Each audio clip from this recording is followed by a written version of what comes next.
एक छोटी सी बात जिंदगी की दिशा और दशा बदल देती है।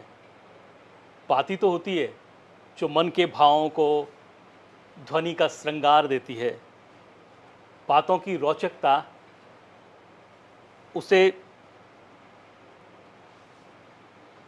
ऐसा बनाती है कि वो बस चलता रहे, बात रुकने का फिर नाम ही नहीं लेती है। बातें मन को हल्का करती है, एक मन के भाव को दूसरे मन तक पहुंचाने का काम बात करती है। यूं तो मौन की भी भाषा होती है, पर जब ये भाषा शब्दों का रूप लेती है तो फिर उसके लावण्य का बात को करामात तक बना देती है। मन में बहुत सारे भाव उमड़ते हैं, पर सुने कौन?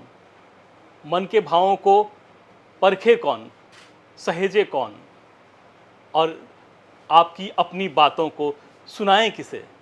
बस ये अपनी बातें, जो मन की बातें आती है, उसे सुनाने के लिए एक जगह ज़रूरी थी। आपकी बातों को सुनने के लिए, हमारी अपनी बातें कुछ कहने के लिए हमने शुरू किया था 14 जून को एक कार्यक्रम जिसका नाम था बात आपकी हमारी। हमारे सचिव महोदय के मार्गदर्शन में आप सब लोगों की बातें वो ऐसी जगह जाए जहां पर उस सलाह को माना जा सके, आपके बातों के महत्व को कुछ सही आकार दिया जा सके। और तब जब हमारी बातों को सुना जाता है तो हमारी प्रसन्नता दोगुनी चौगुनी होती है। आपकी बातों को सुनने, समझने और सहेजने, इस सब के लिए ही तो ये कार्यक्रम शुरू किया गया था। नाम था बात आपकी हमारी। अब इस कार्यक्रम की श्रृंखला में आज ये है दूसरा भाग है। आज फिर हम लोग आपसे मुखातिब हैं, कुछ आपकी सुनने के लिए, कुछ अपनी कहने के लिए। और इस सुनने की प्रक्रिया में हम लोग लेकर के आते हैं आप में से ही ऐसे शिक्षकों को जो श्रेष्ठ करते हैं, जिनकी श्रेष्ठता की सुरभि है पूरे शिक्षा जगत में होती है। ऐसे ही दो हमारे साथी हमारे साथ हैं, आज उनसे भी बातचीत होगी। शिक्षक दोस्तों, हम लोग जब भी विद्यालय में प्रवेश करते हैं तो विद्यालय का वातावरण है वो हमारा अपना वातावरण होता है, और जब हम क्लासरूम में प्रवेश करते हैं तो फिर शुरू होती है कक्षा अंतःक्रिया।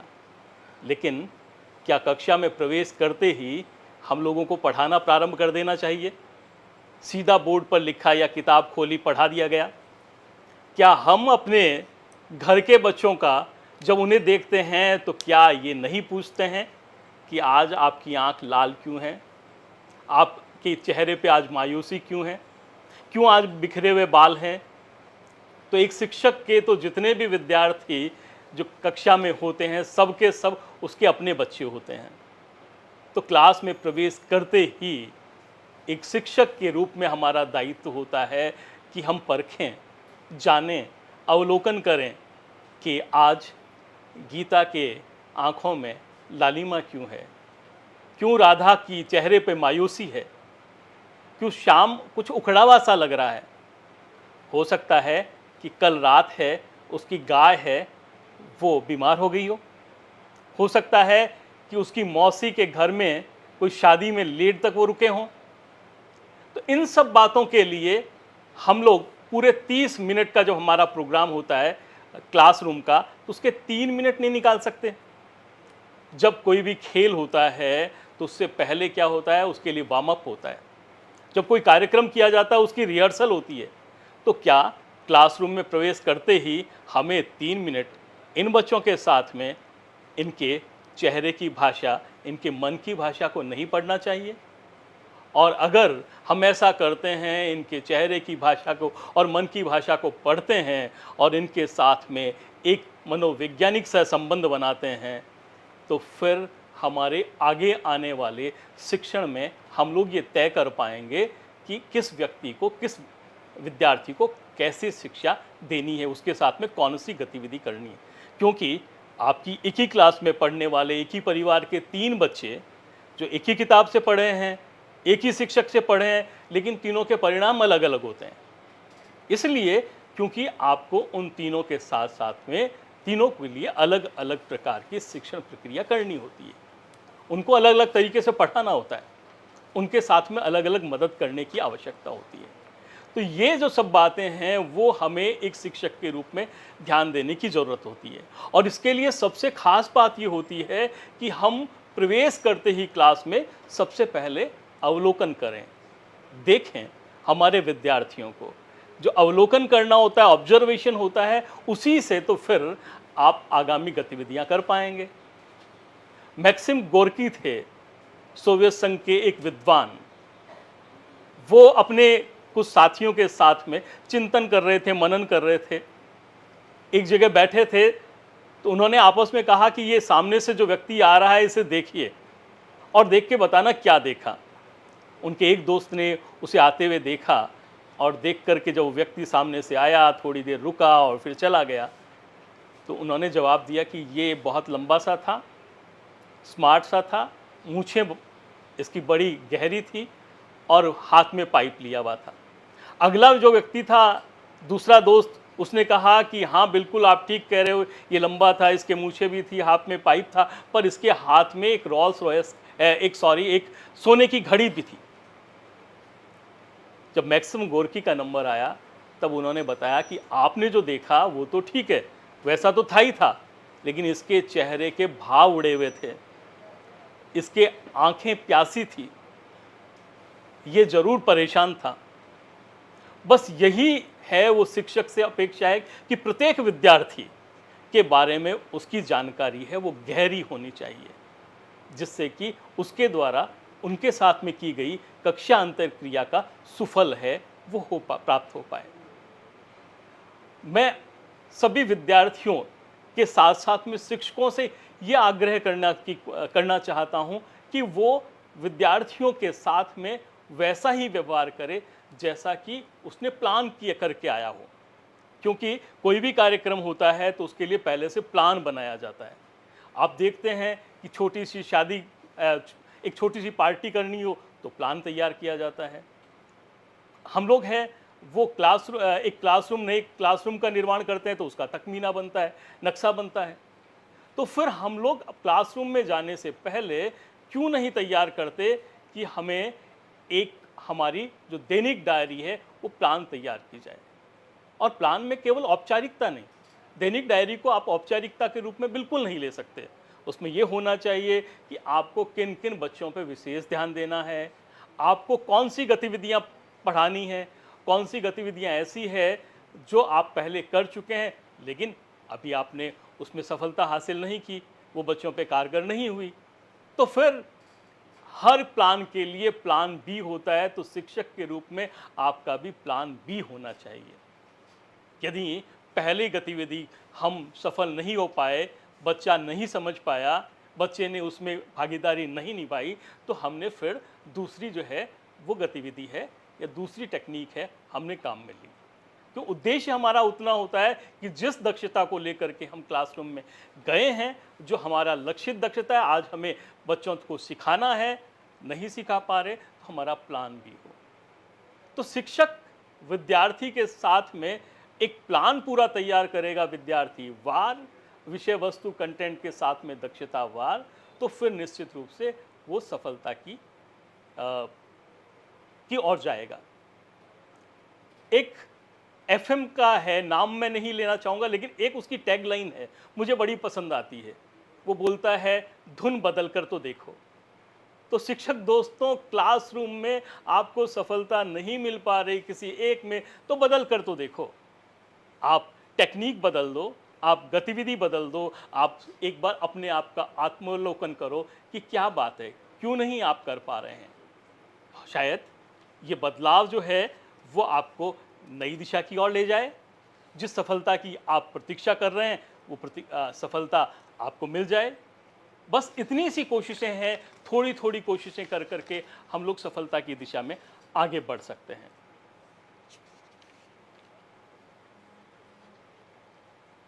इसके अलावा मैं ये कहना चाहूँगा कि हमारा एक और कार्यक्रम है। जो कार्यक्रम है वो है शिक्षक सितारे। शिक्षक सितारे जो कार्यक्रम है उनमें से आप सब लोग जो विशेष योग्यता रखते हैं, पढ़ने पढ़ाने की टेक्निक में महारत हासिल कर सकते हैं, उनके लिए ये एक अवसर हमारे द्वारा दिया गया है। इस अवसर में आप लोग हैं अपने 2 मिनट का वीडियो बनाएंगे और अभी जो आपको गूगल लिंक है वो दिया जाएगा, उसमें अपलोड करेंगे और उसमें से जो आपके यहाँ तक हम तक पहुँचेंगे श्रेष्ठ वीडियो, उसकी विशेषज्ञ की समिति है उसकी समीक्षा करेगी और फिर वो वोटिंग के लिए डाले जाएंगे। इसके अलावा एक कार्यक्रम जो अभी हमारे यहाँ चल रहा था, पिछले पूरे दिनों से 15 दिनों से जोर शोर से चल रहा था, वो था डायल फ्यूचर। डायल फ्यूचर कार्यक्रम के बारे में बहुत सारे विद्यार्थियों ने बहुत अच्छा काम किया है, बहुत अच्छा सलाह प्राप्त की, मार्गदर्शन प्राप्त किया बहुत सारे शिक्षकों ने। और हमारे बीच में हमारे इस पूरे कार्यक्रम के मार्गदर्शक सूत्रधार हमारे सचिव महोदय नवीन जैन सर हैं। मैं आग्रह करूंगा उनसे कि वे हमें डायल फ्यूचर कार्यक्रम के बारे में और इस कार्यक्रम के आगामी पड़ाव के बारे में हमें मार्गदर्शन दें। आदरणीय नवीन सर। नमस्कार और अरुण शर्मा जी को बहुत बहुत धन्यवाद कि इन्होंने बहुत अच्छी बातें कही और मैं भी अगर आज बोलता तो इसी विषय में बोलता कि किस प्रकार से हम केवल अपने काम करने के तरीके में अगर थोड़ी सी सकारात्मकता लेके आएँ, थोड़ा सा ही चेंज बहुत कुछ कर सकता है। धुन बदल कर देखें, यानी कि जो रूटीन में हम काम करते आए हैं अगर उस तरीके में थोड़ा सा चेंज लाएं तो वो कितना बड़ा चेंज हम पूरी सृष्टि में ला सकते हैं, हमारे पूरे स्कूल में ला सकते हैं, राजस्थान की शिक्षा व्यवस्था में ला सकते हैं, ये आप अंदाज़ा भी नहीं लगा सकते। तो बहुत अच्छी बात अरुण शर्मा जी ने बताई। और मैं डायल फ्यूचर के बारे में तो इतना ही बोलूँगा कि हम लोगों ने 27 जून को पहली ट्रेनिंग की और पिछले लगभग 20 दिन से आप लोग किसी न किसी रूप में इस कार्यक्रम से जुड़े हुए थे। मुझे भी कुछ स्कूल्स में जाने का मौका मिला, हमारे बहुत सारे अधिकारी भी स्कूल्स के अंदर गए, कुछ लोगों ने एक सरकारी दायित्व मानकर फॉर्मेलिटी भी की, लेकिन अनेक लोगों ने इस बात को समझा कि जैसे उनके बच्चों ने अपने करियर का चुनाव बहुत सोच समझ के किया है, ये अधिकार गांव में रहने वाले आम बच्चे को भी मिलना चाहिए, क्योंकि उसके माता पिता नहीं जानते कि आर्ट्स और साइंस में क्या डिफरेंस है, कॉमर्स और आर्ट्स में क्या डिफरेंस है। और कई बार अगर हम संकाय सही सेलेक्ट नहीं करते हैं तो जीवन की धारा ही बदल जाती है और कुछ सालों के बाद पता चलता है कि यार अगर मैंने ये लिया होता तो ये मेरे लिए ज़्यादा अच्छा भी था, ज़्यादा परिणाम परक भी होता और शायद मैं देश के लिए और कुछ कर सकता था। इसी चीज़ को, इसी पछतावे को नहीं होने देने के लिए हमने आप लोगों से उम्मीद की कि 10th पास बच्चों को डायल फ्यूचर के नाम से आप करियर काउंसलिंग करें, आप उन्हें संकाय के चयन में मदद करें, ऐसे बच्चों की मदद करें जो पिछड़े क्षेत्रों में, रूरल एरियाज़ में या ऐसे माँ बाप के घरों में हैं जिनको स्वयं को बहुत अधिक ज्ञान नहीं है। और मैं उम्मीद करता हूं कि जिन जिन लोगों ने इसमें काम किया है उनको भी बहुत अच्छा महसूस हुआ होगा। मुझे बहुत सारे ऐसे अधिकारियों के बारे में पता है जिन्होंने अपनी स्व इच्छा से बहुत सारे स्कूलों का दौरा करके बच्चों को ज्ञान दिया। और दूसरी बात जो भी अरुण शर्मा जी ने कही कि एक जो प्रोग्राम हम लोग लॉन्च कर रहे हैं राजस्थान के शिक्षक सितारे, आप इसको थोड़ा सा मन से करिएगा। अगर आप में से किसी को भी बहुत अच्छी टीचिंग का शौक़ है, आपको लगता है कि आपकी टीचिंग में एक अलग बात है, तो इस एंथुजियाज़म को पैदा करिए, क्योंकि यही एंथुजियाज़म बच्चों तक जाएगा। और मुझे पूरी उम्मीद है कि आप इस कार्यक्रम में भाग लेंगे। इसकी गाइडलाइंस आपको जल्दी दे दी जाएंगी, लेकिन इसको एक सरकारी गाइडलाइन मत मानिएगा। ये एक शिक्षा में एंटरटेनमेंट लाने का या शिक्षा को एक अच्छे तरीके से बच्चों तक पहुंचाने का तरीका बनने वाला है। और मैं अरुण शर्मा जी से रिक्वेस्ट करूंगा कि उन 30 स्कूल लीडर चैंपियंस के नाम बताएं, उन 30 प्रिंसिपल्स के नाम बताएं जिन्होंने कि पिछले 1 साल में अब तक अपने जेन्युइन इम्प्रूवमेंट किया है स्टडीज़ के अंदर, अपनी चीज़ों के अंदर। और मुझे पूरा विश्वास है कि अगर आप उन 30 प्रिंसिपल्स के नाम सुनेंगे तो आपके अंदर ये इच्छा पैदा हो जाएगी कि आप भी उनमें शामिल हों जल्दी, क्योंकि 5वीं और 8वीं बोर्ड और राजस्थान की शिक्षा में बढ़ते कदम असेसमेंट के बेस पर हम लोगों ने इन 30 प्रिंसिपल्स के नाम हमारी पार्टनर के मदद से सेलेक्ट किए हैं। कृपया करके उन 30 टीचर्स के नाम पूरे राजस्थान के सामने, सारे यूट्यूब के सामने आप बताएं। सर, मैं इनका नाम पढ़ने से पहले इन सब को बधाई भी देना चाहता हूं, इन 30 के लोगों की आपकी तरफ से और पूरे विभाग की तरफ से, कि इन्होंने हमारे पूरे RKSMB के कार्यक्रम का और पढ़ने पढ़ाने की जो दिशा है उसमें एक सही दिशा प्राप्त की है। तो मैं नाम बताना चाहूँगा। सबसे पहला नाम है राम प्रसाद जी मीणा, ये राजकीय उच्च माध्यमिक विद्यालय जेतपुरा अजमेर के हैं, इन्हें बहुत बहुत बधाई। फिर है प्रेम प्रकाश जी बैरवा, ये भी अजमेर में है, स्कूल का नाम है बाला घरत। तीसरे हैं राजीव जी तिवारी, ये अलवर के हैं, और इनकी स्कूल का नाम है राजकीय उच्च माध्यमिक विद्यालय रूंत। चौथे नंबर पे हैं नंद किशोर जी भट्ट और इनका स्कूल है भगोरा बांसवाड़ा। पाँचवें पे रंगलाल जी मीणा, कुंडल बाड़मेर में, और ये बाड़मेर के दूसरे हैं मोतीराम जी, लगातार बाड़मेर के दूसरे, और इनकी स्कूल का नाम है देदार पूनियों की बस्ती, चूली डूंगरी, बाड़मेर। और इसके बाद में 7वें नंबर पे सुरेंद्र कुमार जी गोपालिया और इनका स्कूल है बीरमपुरा भरतपुर। 8वें नंबर पे फिर भरतपुर से देवचंद जी और इनका स्कूल का नाम है नागला मोती भरतपुर। 9वें नंबर पे मनीष तनवर और ये जेलवेल बीकानेर में है राजकीय उच्च प्राथमिक विद्यालय पे, यानी कि उच्च माध्यमिक विद्यालयों के साथ साथ में उच्च प्राथमिक विद्यालय और निम्न जो कक्षाएं वाली विद्यालय उन्होंने भी बहुत अच्छा काम किया है। 10वें स्थान पे है दिनेश कुमार जी खटीक, ये चित्तौड़गढ़ में भियाना स्कूल का प्रधानाचार्य हैं। और 11वें नंबर पे हरीश शिव खटीक और ये जीतिया चित्तौड़गढ़ के प्रधानाचार्य हैं। 12वें नंबर पे मदन लाल जी बैरवा, राजकीय उच्च माध्यमिक विद्यालय पाटन दोसा। 13 नंबर पे बत्तू राम जी मीणा, ये पचालासा बड़ा डूंगरपुर, और डूंगरपुर से एक और संजय कुमार पाटीदार, स्कूल का नाम है गढ़ा बल्वेश्वर। कमल कुमार जी योगी, जयपुर के राजकीय उच्च माध्यमिक विद्यालय नायन जयपुर में। तो इस तरह से ये 15 लोग, लेकिन इसके आगे आने वाले 15 भी इक्वली उतने ही महत्वपूर्ण हैं, क्योंकि उन्होंने भी इस दिशा में अपना योगदान पूरा दिया है। राजू सिंह जी जोधा, ये जैसलमेर में है राजकीय उच्च माध्यमिक विद्यालय सो की ढाणी। फिर राम स्वरूप जी मीणा, ये भाकरी जैसलमेर में उच्च प्राथमिक विद्यालय में काम कर रहे हैं।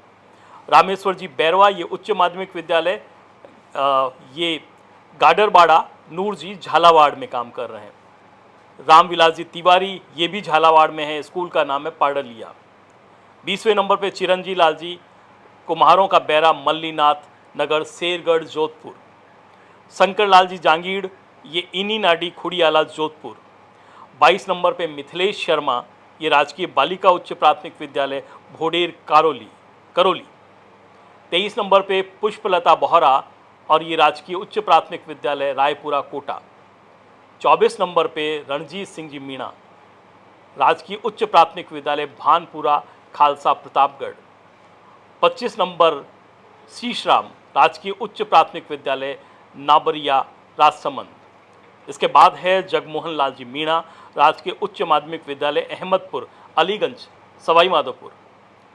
और 27वें नंबर पर शिवपाल सिंह जी, राजकीय उच्च माध्यमिक विद्यालय सामलोदा पुरोहितान सीकर।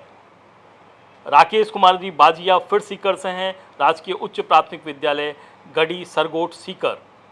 केदारलाल शर्मा, राजकीय उच्च प्राथमिक विद्यालय दादरवत टोंक से। और कांतिलाल जी नायक अंतिम 30वें नंबर पे हैं, राजकीय बालिका उच्च माध्यमिक विद्यालय आदिवाली उदयपुर। इस तरह से ये हमारे चैंपियन हैं, 30 चैंपियन जिन्होंने पिछली साल बहुत अच्छा सा कार्यक्रम है RKSMBK के मंशा के अनुरूप, उद्देश्यों के अनुरूप किया। बहुत बहुत धन्यवाद अरुण शर्मा जी, आपने 30 लोगों के बारे में बताया। मैं 30 प्रिंसिपल्स को मेरी तरफ से बहुत बहुत बधाई देना चाहूँगा और यही कहना चाहूँगा कि आपने जो काम किया, आज हमने आपके बारे में जाना, सभी ने जाना, और आने वाले समय में और अधिक लोग अपने अपने स्कूल्स के अंदर RKSMB या दूसरी असेसमेंट्स को अच्छे से करेंगे, बच्चों को सीखने में मदद करेंगे, ऐसी हम लोग उम्मीद करते हैं, ऐसी आशा करते हैं। और मैं आज अब आपका परिचय कराना चाहता हूं, जो हमारे आज के इस भाग के, हमारे इस द्वितीय भाग के हमारे पथ प्रदर्शक टीचर्स के रूप में हैं। मैं कहूँगा कि जिन्होंने अपने बेहतरीन काम से ये साबित किया है कि कैसी भी परिस्थितियों में अगर आप एक मिशन लेके चलते हैं तो अचीवमेंट किया जा सकता है। और इसी कड़ी में सबसे पहले मेरे पास जो बैठे हैं वो हैं राजकीय उच्च माध्यमिक विद्यालय देव रोड पिलानी झुंझुनू के श्री जय सिंह जी।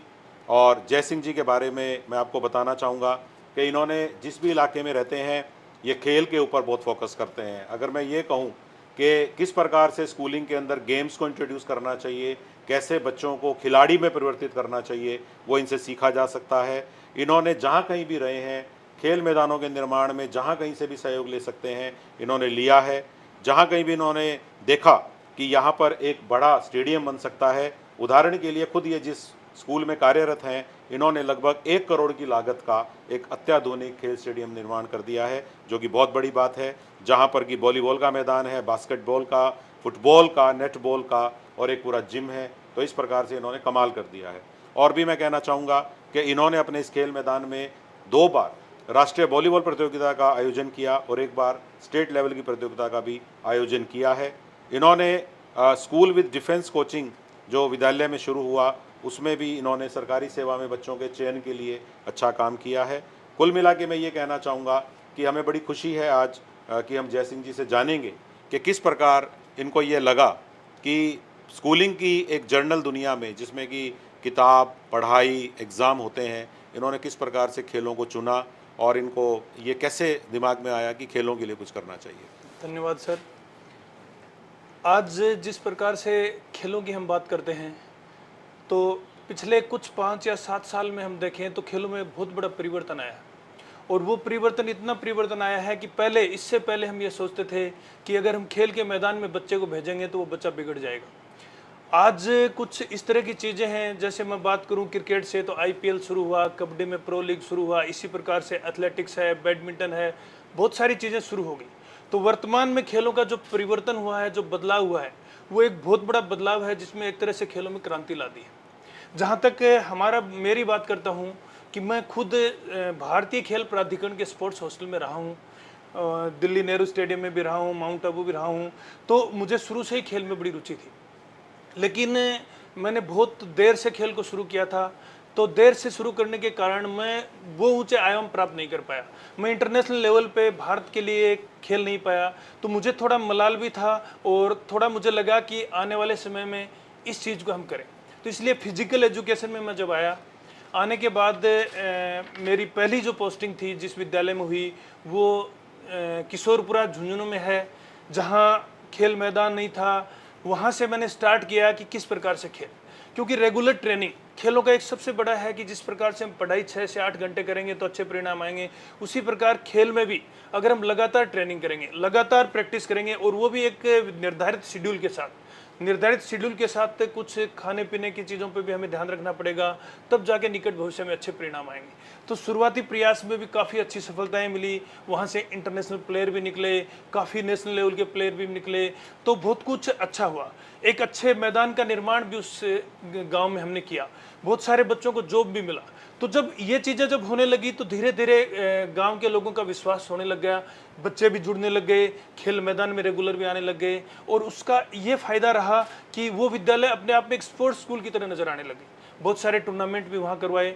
उसके बाद 2015 में मेरा स्थानांतरण दूसरी विद्यालय में हुआ। उस विद्यालय में जब गया तो मेरे लिए सबसे बड़ा चैलेंज ये था कि वहाँ खेल मैदान के लिए भूमि तो थी, लेकिन वो बिल्कुल बंजर थी, वहाँ कचरा पड़ा था, अतिक्रमण था, पानी भरा हुआ था। तो पीछे काफ़ी लंबे चौड़े काम हुए थे, तो लोगों से भी अपेक्षाएं थी कि अब इस मैदान को कैसे तैयार कर पाओगे। सबसे अच्छी बात थी कि मैंने पहले दिन से स्टार्ट कर दिया खेल मैदान में, उसमें थोड़ा समतल करवाया, बच्चों के साथ ट्रेनिंग करना स्टार्ट कर दिया।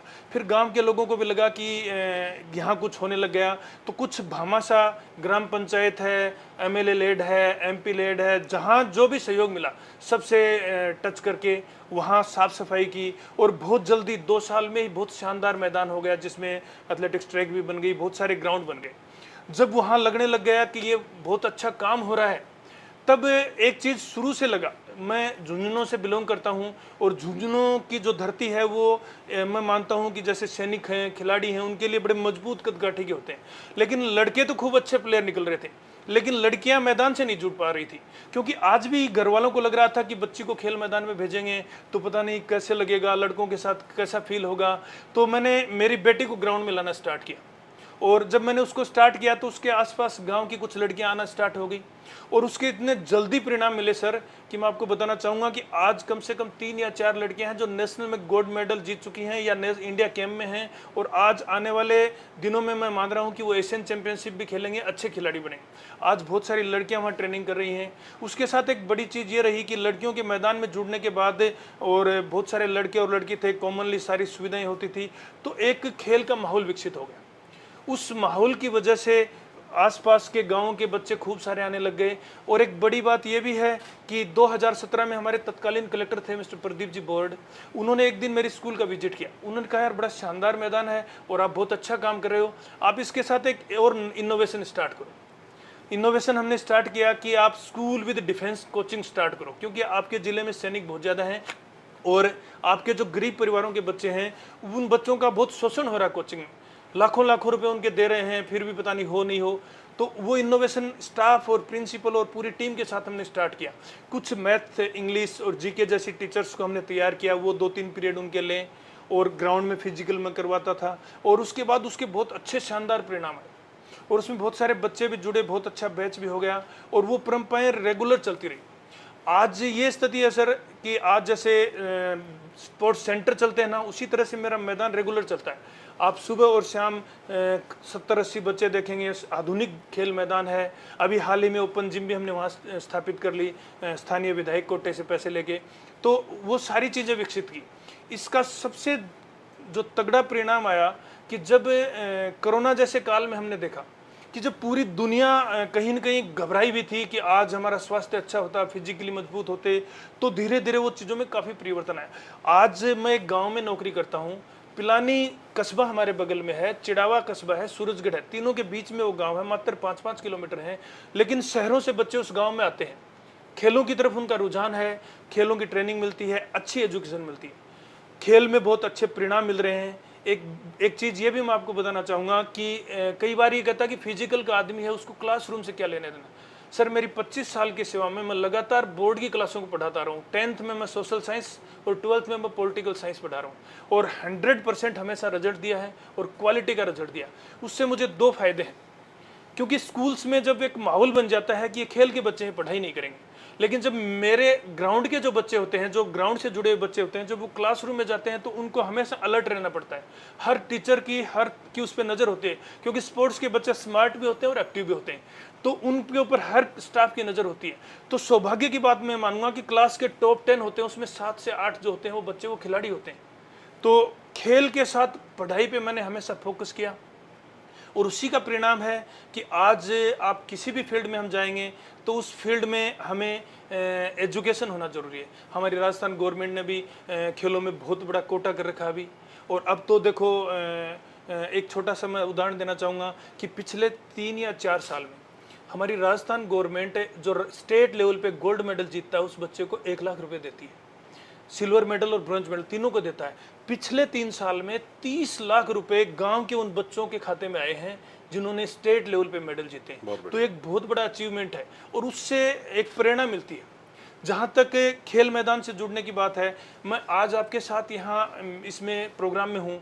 मैं रात को 2 बजे भी अगर मैं घर पहुँचूंगा तो मैं सुबह ग्राउंड में 5:30 मेरे को जाना पड़ेगा, क्योंकि वो बच्चे मेरा इंतजार करते हैं और मुझे ये लगता है कि इन बच्चों से अच्छी कोई दुनिया नहीं है। बहुत बढ़िया। अभी 2 दिन पहले जन्मदिन मनाया था मैंने, घर पे नहीं मनाते हैं लेकिन उन बच्चों के साथ जन्मदिन मनाया और उसमें एक ओपन जिम लगाई, तो बड़े आनंदित हुए।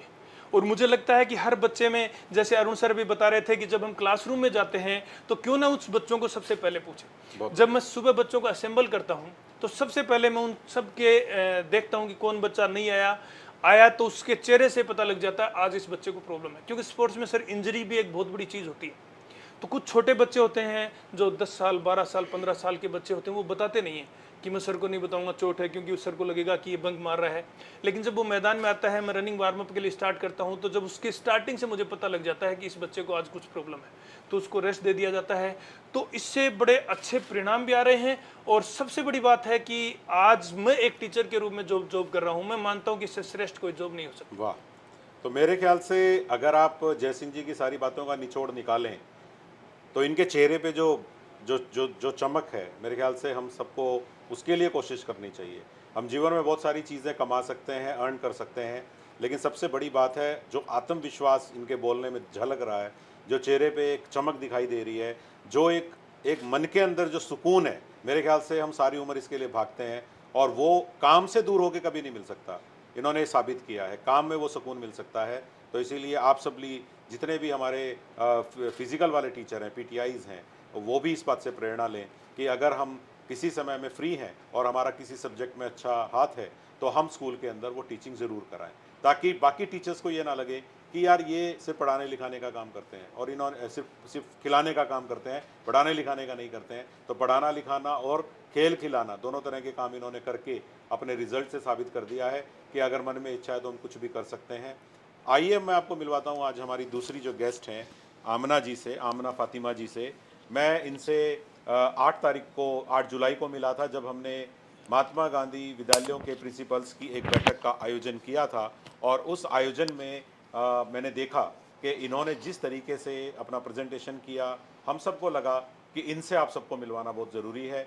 मैं अगर आपको बताऊं कि खारी चारनान नाम का जो गांव है, वहाँ पर जो महात्मा गांधी गवर्नमेंट स्कूल है हमारा कोलायत ब्लॉक में बीकानेर के, वहाँ पर आप इमेजिन करिए कि ऐसे डेजर्ट के अंदर एक ऐसा स्कूल है जहाँ पर रेन हार्वेस्टिंग सिस्टम बना हुआ है, जहाँ बहुत सारे पौधे लगे हुए हैं और बच्चों में पौधों के प्रति, उनको मेंटेन करने के प्रति भावना जगाई जाती है। एक किचन गार्डन है, एक कृषि पार्क है और मैं कहूँ तो डिजिटल लाइब्रेरी है जहाँ पर डिजिटल डिवाइसेस का बहुत अच्छा इस्तेमाल किया जा रहा है, यानी कि सूचना प्रौद्योगिकी भी पूरी तरह से उस स्कूल में लागू है।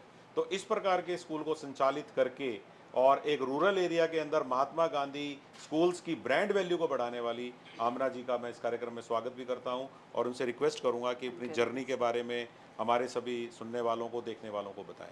Thank you very much sir, it's my privilege. हालांकि मैं इस लायक नहीं हूं, लेकिन आपने मेरी बहुत अच्छी हौसला अफजाई की है। सर, महात्मा गांधी स्कूल में मेरी जर्नी शुरू हुई 2019 से, when I was selected at district headquarter as a principal. वहाँ पर जब मैं गई थी तो मेरे मन में एक विज़न था कि महात्मा गांधी स्कूल्स के ब्रांड से सरकार क्या चाहती है, गवर्नमेंट क्या चाहती है, और उसी मिशन को लेके मैं चली। Sir, I had been educated in a convent school Sophia, और वहाँ से जब मैं गवर्नमेंट स्कूल में मैंने स्विच ओवर किया तो I could see the big lacuna over there, might be of a system, might be of myself, might be of teachers. There was a big lacuna.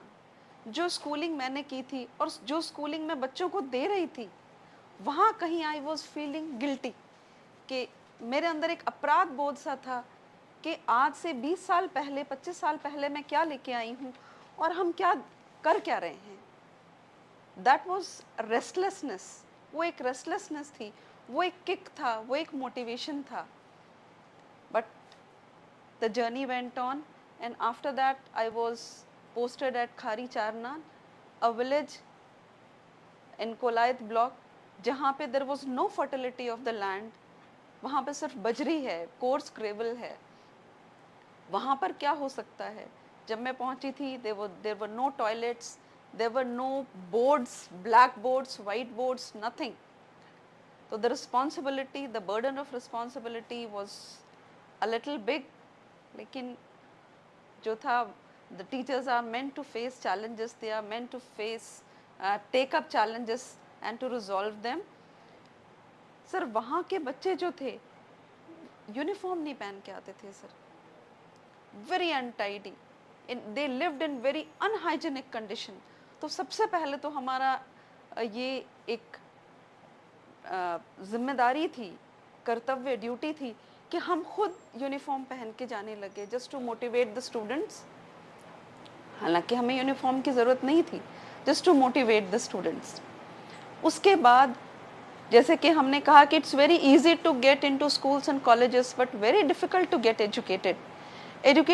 Education is not confined to books, to qualifying examination. और अब जहाँ तक मुझे पता है, ये को curricular, को scholastic, that has vanished. Everything is a part of our curriculum. तो हमने सबसे पहले ये किया कि बच्चों में, उस बंजर ज़मीन में हम एक एफॉरेस्टेशन, अ ग्रीन स्कूल की जो भावना है, एक फीलिंग है, उसको हम बढ़ावा दें। प्रीवियस एक्सपीरियंस ये रहा सर कि जब भी हम कोई अर्दन पॉट्स, कोई गमले रखते, बच्चे भागते, इधर दौड़ते और वो टूट जाते, एंड अगेन हमको उसको फिर से रीप्लान करना होता, हमको फाइनेंस जुटाना होता। तो हमने क्लास के सामने लेन्स बना दी, एक नाली, एक लेन बना दी, और उसमें वो फर्टाइल मिट्टी, मेन्योर, वो सब डाला, और हर क्लास क्लास के बाहर जो भी लेन है उस पे क्लास का नाम था। It was the duty of the students to take care, to manure, to plant them. और फिर वो सर हर महीने कंपटीशन होता कि किसके प्लांट सबसे ज़्यादा ग्रीन है, तो that developed a competitive spirit. फिर जो विलेजर्स को जोड़ने का है, because of the agricultural background, हमने एक एग्रीकल्चर पार्क स्टार्ट किया। मैं सर जम्बूरी का हिस्सा थी, I was the representative of Bikaner district in jamboree. तो वहाँ पर मैंने एक ग्लोबल विलेज देखा था। I was very much inspired with that global village जो बना था, बहुत खूबसूरत, बहुत इनोवेटिव, जहाँ पे डैम्स थे। वहाँ से मैंने इंस्पिरेशन लेके स्कूल में एक एग्रीकल्चरल पार्क डेवलप किया with the help of Agriculture University, and I thank Engineer Vipin Ladha and Engineer Prashant Sharma for that. They guided us. उन्होंने बहुत विजिट की स्कूल्स की। There is a scaffold जिसको हम मचान कहते हैं, a hut, a well, a scarecrow, and there are models of thresher. छोटे छोटे मॉडल्स हैं जो बिल्कुल एक ग्लास में रखे हुए हैं और वहाँ पर हैं, सिकल है, प्लाव है। और अब हम ये प्लान कर रहे हैं कि उन्नत कृषि के लिए हम हमारे विलेजर्स को क्या टिप्स दे सकते हैं। वो अभी agriculture university sir, it's in वो एग्रीकल्चर यूनिवर्सिटी एक लिख रही है, अपने उस पर पेंट कर रही है, और वो हम जगह जगह वो लगा देंगे। जब भी विलेजर्स आएंगे तो उसको वो देख के they will get to know, they know much more than us. लेकिन बच्चों को सर ये पता लगा कि कंपोस्ट कैसे बनाते हैं। जो ग्रीनरी, कोई लीव्स, कोई गोबर इधर उधर पड़ा होता था, उसको अब हम Saturday no bag day activities होती हैं सर, ये सब वो हम उसमें डालते हैं, उसमें पानी डालते हैं और वी मेक कॉम्पोस्ट। जो सर MDM में जो वेजिटेबल्स बनते हैं उनकी पील्स को हम सर बॉटल में डालते हैं, बॉटल में डाल के उसको टाइट बंद करते हैं। हमारे पास 33 बॉटल्स हैं सर वैसी, और उस पर डेट लिखी होती है कि इस डेट को हमने इसको बोतल में बंद कर दिया है। And after 3 months we use it as a manure. उसके 2 ढक्कन हम उसमें डाल देते हैं बकेट में, एंड देन वी वो वाटर हम उसको करते हैं। तो वहाँ जो वेस्ट है वो भी हमारे काम आ रहा है। फिर CSR में ICICI बैंक से रेन वाटर हार्वेस्टिंग सिस्टम भी हमने स्कूल में इस्टेब्लिश किया है sir. There are 2 parts in that, one is rain water storage, other is rain water harvesting system. Harvesting system में the rain water is allowed to penetrate the ground, वो absorb होता है कि जिससे आपका ग्राउंड लेवल बढ़ता है। And the other pipe goes to the rain water tank, और उस रेन वाटर टैंक, क्योंकि अब सर मानसून से it's pre monsoon and the tank is full, and when we talk of monsoons, I think it will overflow. So again, with the help of Agriculture University, our future project is to develop a mini forest, जिसको हम Japanese technique का Miyawaki forest कहते हैं। It was initiated by Akira Miyawaki, who is a botanist in Japan. वो bamboo के सहारे से sir बहुत बड़े बड़े प्लांट्स लगाए जाते हैं, and that will be an abode of some birds, some animals there. और अभी भी मैं सर उसका तस्वुर कर पा रही हूँ। मतलब रियली मुझे ये बात कहनी चाहिए कि इस तरह का एनवायरनमेंट नॉर्मली हम लोग देखते हैं कि प्राइवेट स्कूल्स में मिलता है, जहाँ पे पढ़ाई के अलावा इस तरह की गतिविधियाँ की जाती हैं कि बच्चों को एक्स्ट्रा करिकुलर या लाइफ स्किल्स या लाइफ लेसन्स दिए जाएं, और आपने ये काम शुरू किया है। मैं इसमें ये भी जानना चाहूँगा कि जब आपने इस तरह के सारे ये एक्स्ट्रा कंस्ट्रक्शंस करवाए या आपने इस तरह की चीज़ें शुरू की, बच्चों को एक फ़न वे में पढ़ाने की कोशिश की, इसका आपके एकेडमिक्स पे क्या इफ़ेक्ट नज़र आया? यानी कि इससे आपके स्कूल के अंदर एक पढ़ाई के एनवायरनमेंट को कितनी मदद मिली? सर बहुत मदद मिली, because it is just based on learning by doing. Plants हैं, बच्चों को अगर हम फोटोसिंथेसिस वर्ड समझाएंगे, specially the students of my school जो बहुत हिंदी भी बहुत बेहतर तरीके से नहीं बोल सकते हैं, द टर्म फोटोसिंथेसिस वो अपने आप में बहुत बड़ा एक ऐसा लगता था कोई एटम बॉम्ब है बच्चों के लिए, और वो उस चीज़ को समझ रहे हैं। Rain water harvesting system, rain water storage system, वो बच्चों के लिए तो एक वो था कि पता नहीं मैम क्या बोल रही हैं, क्या कर रही हैं। तो ये चीज़ जब टीचर्स ने उनको एक्सप्लेन की, the teachers also got motivated with that. और सर हम ये सब चीज़ें प्लान करते हैं एकेडमिकली।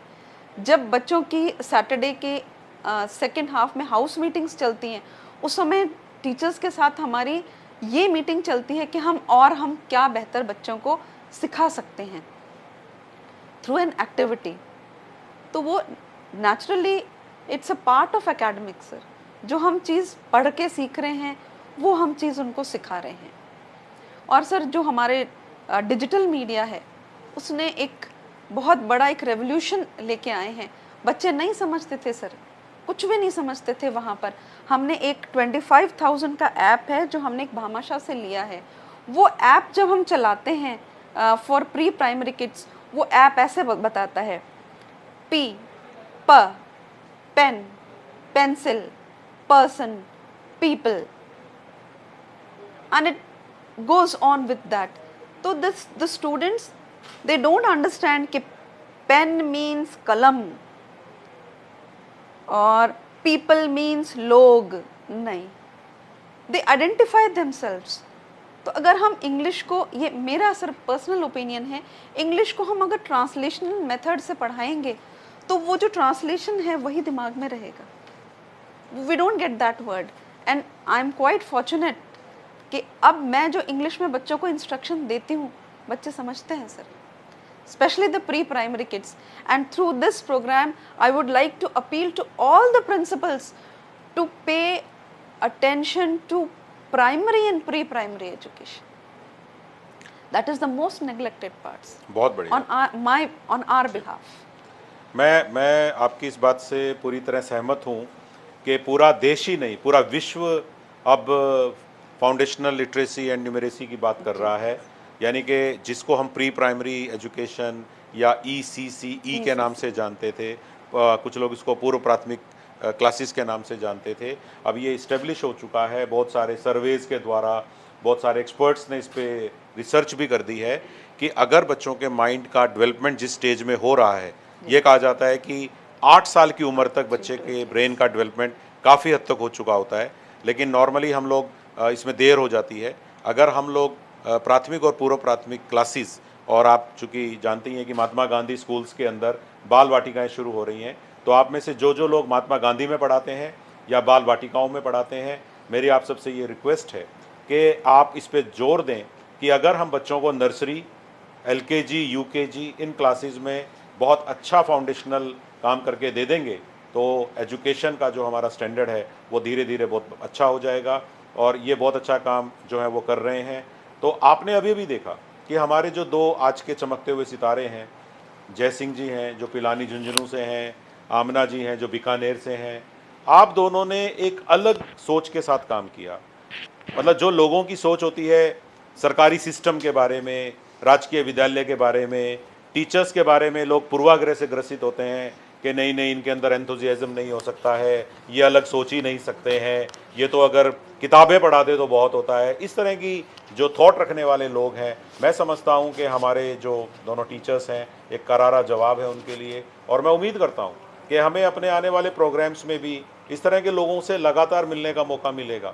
हम तो बहुत खुश हैं कि अपनी बात आपकी हमारी प्रोग्राम के माध्यम से हमें लगातार इनसे बात करने का मौका मिलता है, आपके बारे में जानने का मौका मिलता है। मैं एक बार फिर से जय सिंह जी की तरफ वापस जाना चाहूँगा और मैं उनसे पूछना चाहूँगा कि जब आपके यहाँ पर कोई भी बच्चा कंपटीशन खेलता है, स्पोर्ट्स में बहुत अच्छे से काम करता है, तो किस प्रकार से आप लोग उस बच्चे को एनकरेज करते हैं, उसकी फैमिली को आप कैसे मनाते हैं कि केवल पढ़ाई ही ज़रूरी नहीं है बल्कि स्पोर्ट्स में भी अगर ध्यान दिया जाए तो बहुत अच्छा फ्यूचर हो सकता है। और इससे आपके एकेडमिक्स पे कितना फ़र्क पड़ा है, यानी कि स्कूल जब स्पोर्ट्स को बढ़ावा देता है तो क्या उससे एकेडमिक्स में भी इजाफा होता है, ये मैं जानना चाहता हूँ।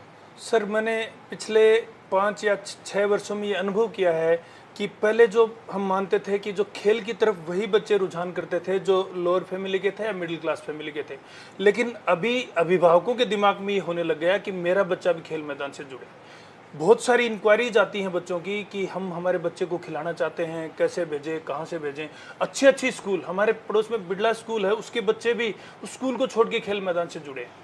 तो आज खेल वो चीज़ बन गया है जो एक बड़ा नाम भी देता है और खेल में अच्छी जॉब भी हैं, और साथ साथ सर आज जो आर्थिक युग है बहुत अच्छा पैसा भी खेलों में मिल रहा है। आज हमने देखा कि नीरज चोपड़ा ने जब ओलंपिक में मेडल जीता तो आज इंडिया की बड़ी सेलिब्रिटी वो बन चुका है। तो इसलिए ये चीज़ें अब धीरे धीरे बदलने लगी।